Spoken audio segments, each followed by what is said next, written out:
네, 안녕하세요. 정렬과 탐색 제4강 삽입정렬에 대해서 배워보도록 하겠습니다.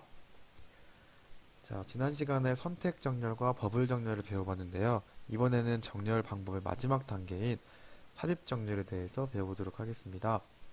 자, 이 삽입 정렬은요, 먼저 정렬된 부분과 정렬되어 있지 않은 부분을 나눈 다음에 정렬된 부분에다가 정렬이 안 되어 있는 값들을 앞에서부터 꺼내서 이쪽으로 넣어주는 정렬이라고 보시면 돼요.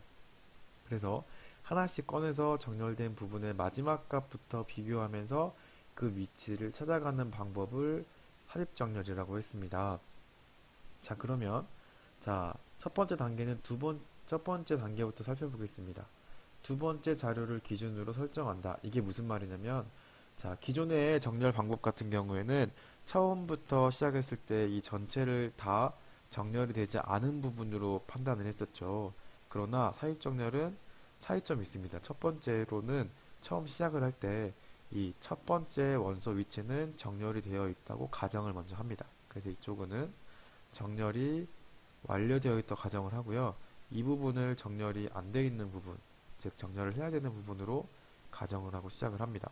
그렇기 때문에 정렬이 되어 있지 않은 부분의 첫 번째 값을 1, 즉 1 값을 정렬이 된 부분의 가장 마지막 위치랑 먼저 비교를 하게 됩니다. 자, 비교 횟수는 한 번이고요. 그리고 왼쪽이 더 작아야겠죠. 마찬가지로 오름차순으로 정렬하기 때문에 왼쪽이 작아야 정상입니다. 현재 왼쪽이 작지 않고 오른쪽이 더 작기 때문에 교환을 한번 하겠습니다. 그렇기 때문에 얘는 1, 5, 7, 3이 되고요. 여기까지가 1단계 완성이고요. 그리고 첫 번째로 첫 칸을 정렬이 완료되어 있다고 봤으니까 1단계가 완료된 후에는 그렇죠. 두 칸까지가 정렬이 완료되어 있는 것으로 보시면 되겠습니다. 1단계에서 비교해서 총 한 번이고요. 교환 횟수도 한 번 썼습니다. 여기가 1단계 완성이죠.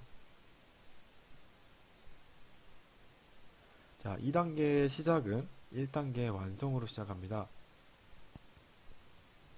그래서 현재 1과 5까지 정렬이 완료되어 있는 상태이기 때문에 가장 먼저 선택되어야 될 값은 그렇죠. 정렬이 되지 않은 부분에서 맨 첫 번째 원소인 7번을 선택을 하고요. 그리고 정렬이 완료된 이 부분에서 맨 뒤에서부터 차근차근 비교를 해서 자리를 찾아간다고 했습니다. 자, 그래서 먼저 7번과 5번을 비교하겠습니다. 그랬더니 비교 횟수 한 번이고요. 교환 횟수는 그렇죠. 교환하지 않습니다. 5번 왼쪽이 더 작기 때문에 교환은 0번 합니다. 그렇기 때문에 자료가 1, 5, 7, 3으로 그대로 들어가게 되겠죠. 이게 2단계 완성입니다. 2단계는 비교해서 총 한 번 썼고요. 교환 횟수는 0번 썼습니다. 자, 이어서 3단계를 시작해 보겠습니다. 3단계 시작은 1단계와 마찬가지로 2단계, 그 전 단계의 완성본으로 시작을 하고요. 자, 2단계까지 마친 상태에서 정렬이 완료된 부분은 그렇죠. 1, 5, 7까지 총 3칸이 정렬이 완료되어 있다고 보는 겁니다. 그래서 3단계는 1, 5, 7, 3을 쓰고요. 여기까지 정렬이 완료되었기 때문에 정렬이 완료되지 않은 부분은 3 하나밖에 안 남았습니다. 그래서 가장 먼저 첫 번째에 있는 원소 3을 비교를 하는데 이쪽은 정렬이 되어 있다고 했죠. 정렬이 되어 있는 것의 맨 마지막 위치부터 비교를 합니다. 자, 맨 마지막 위치부터 비교를 했더니 왼쪽이 더 작아야 하는 작지 않죠? 그렇기 때문에 비교해서 한 번이고요. 왼쪽이 더 작게 만들기 위해서 교환을 한 번 수행합니다. 그랬더니 1, 5, 3, 7이 되고요. 현재 3번이 여기까지 왔습니다. 자, 또 한 번 더 비교하겠습니다. 정렬이 완료된 부분에 그 두 번째 자리랑 또 비교를 하겠습니다. 이 앞자리랑 비교를 해서요. 자, 5와 3, 즉 왼쪽이 더 크죠? 그렇기 때문에 비교해서 한 번이고요. 삽입된 값, 이 3번을 5와 한 번 더 변경을 해주는 것입니다. 왼쪽이 더 작아야 하는데 왼쪽이 더 큰 상태이기 때문에 이거를 교환을 해줬습니다. 그랬더니 1, 3, 5, 7이 나오고요. 이 3번은 한 번 더 비교하게 됩니다. 언제까지 비교하냐면요. 이 앞에 비교했을 때 왼쪽이 더 작은 상태가 올 때까지 계속 비교하는 거예요. 혹은 앞에 더 이상 비교할 숫자가 없을 때까지 계속 앞으로 나가면서 비교를 하면서 자리를 찾는 게 삽입정렬의 특징입니다. 자, 그러면 삽입된 부분의 앞자리, 즉 1번과 또 한 번 더 비교를 하겠습니다. 3번을 비교했더니 왼쪽이 더 작죠? 그렇기 때문에 교환을 할까요? 안 할까요? 안 하죠. 그래서 얘는 비교만 했기 때문에 1과 0을 쓰겠습니다. 3단계 완성은 1, 3, 5, 7이 나오고요.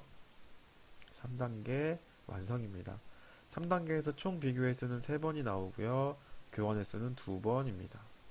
자, 그러면은 완성본은 1, 3, 5, 7이 나오고 완성까지 최종 비교 횟수, 교환 횟수를 보겠습니다. 각 단계의 비교 횟수를 모두 합하면 얘는 5번이 나오고요. 교환 횟수는 3번이 나옵니다.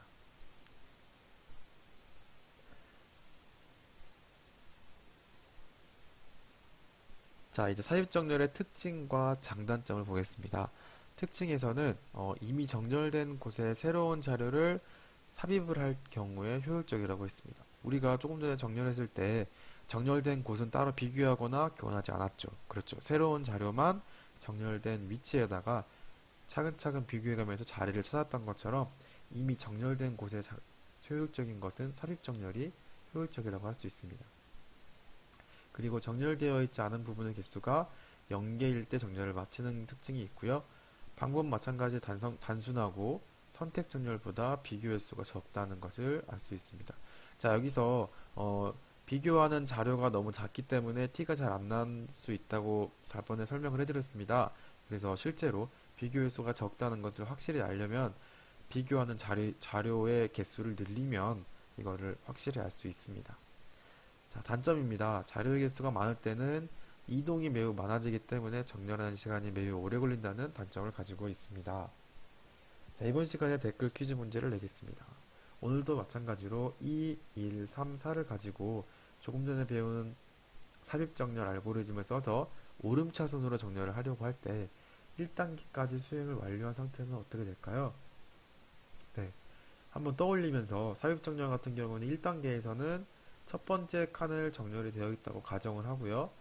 정렬이 되어 있지 않은 것 중에 가장 첫 번째 원소를 어떻게 했죠? 얘랑 비교하면서 정렬이 된 원소랑 비교하면서 자리를 찾아가는 알고리즘이었습니다. 자, 정답을 아시는 분은 홈페이지 댓글을 통해서 올려주시면 되겠습니다. 여기서 마치겠습니다.